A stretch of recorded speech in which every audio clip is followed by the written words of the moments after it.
Hello students. Today we will discuss about the fourth chapter of history book of class 12 of NCERT. Here we will discuss the subtopic 4, the Buddha and the quest for enlightenment. The early life of Buddha. We know his childhood name was Siddharth, who was born in a king family of Lumbini who belonged to Sakya clan. At the time of his birth, there was a prophecy that he will become a great spiritual person or sant. So, his parents sheltered his upbringing within the palace. He was kept outside from the harsh realities of life. But one day he came out, and his first journey outside the palace was traumatic because he saw three things. One, he saw an old man. Second, he saw a sick man. And third, a corpse. So he realized that the decay and destruction of human body is inevitable. ये अवसंभावी यानी जन्म लिए हैं तो मरना अवसंभावी है. So he was deeply anguished. At the same time, he also saw a homeless mendicant, which provided some kind of hope for him that yes, uh, like this man who come with old age, disease, and finally death, and found peace. So there were so many queries in his mind.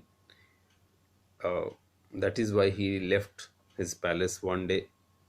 He adopted so many methods to his find out the solution of his queries. Even he adopted sometime the mortification method, which did not yield result. So during his journey from Nepal, Lumbini to Sarnath, where he found four friends, and during discussion with those four friends, he unable to find the answer. So uh, then he moved to Bodh Gaya, and where he sat uh, beneath the peepal tree for meditation, and finally he get enlightened. He get all his answers and became Buddha. So when he get all pacifies all queries or answers, he moved from Bodh Gaya to Sarnath, and where he gave his first sermon to his old four friends whom he left at Sarnath, and that was marked the beginning of Dharma Chakra Pravartan of Buddhism. And here we know he took Mahaparinirvan at Kushinagar. Now come to the teachings of Buddha. Uh, it's a very popular one, popular questions generally asked in the CBSE. The first point, uh, according to Buddhist philosophy, the whole world is transient and constantly changing. It is also soulless. We know Jainism talked about the everything in this world is animate, have soul, but the Buddhism says that the world is soulless and there is nothing permanent or eternal. So it emphasized upon four noble truth, four noble truth in which sorrow is the intrinsic of all human existence.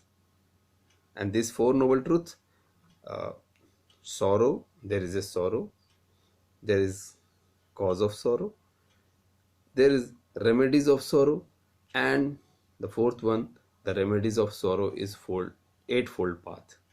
So what is this four noble truth? दुख है, दुख का कारण है, दुख का निवारण है, और दुख का निवारण एट फोल्ड पाथ यानी अष्टांगिक मार्ग, which help a person to rise above the worldly troubles.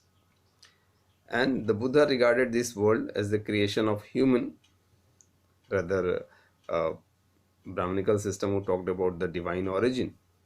This social world means he talked about the social world. Uh, so uh, Buddha emphasized upon the individual efforts as against the Brahminical efforts, where the Brahman can help you to come out from the uh, troubles of this world. So he talked about the individual agencies uh, and the righteous actions. Through correct action, uh, one can escape from the cycle of rebirth and birth, and one can attain nirvana or nibbana. His last word to his followers was, be lamps unto yourself. Means उन्होंने कहा था संस्कृत में, up दीपो भव, अपना प्रकाश स्वयं बनो. Now who were the followers of Buddha? uh, Actually, in Buddhism, there is a three jewels, three ratna the. One is Buddha, second is Sangha, that is monastery, and third is the Dhamma, the path of righteous living. And that is why there is a famous line, Buddham Sharanam Gacchami, Sangham Sharanam Gacchami, Dharmam Sharanam Gacchami. So here in Buddhism, three things is important. Three, that is why it is called three jewels. In monastery, the bhikshu or the monks lived on the alms from which they received from the uh, laity or the people. Initially, only men were allowed, but due to efforts of his famous disciple Anand, the women were also allowed. And you know, the first woman was uh, his foster mother, Mahaprajapati Gautami, who became the first bhikshuni in the monastery. And the people in this monastery belong to different classes, whether it is king, wealthy merchants, uh, even the common man, slaves, workers, craftspeople.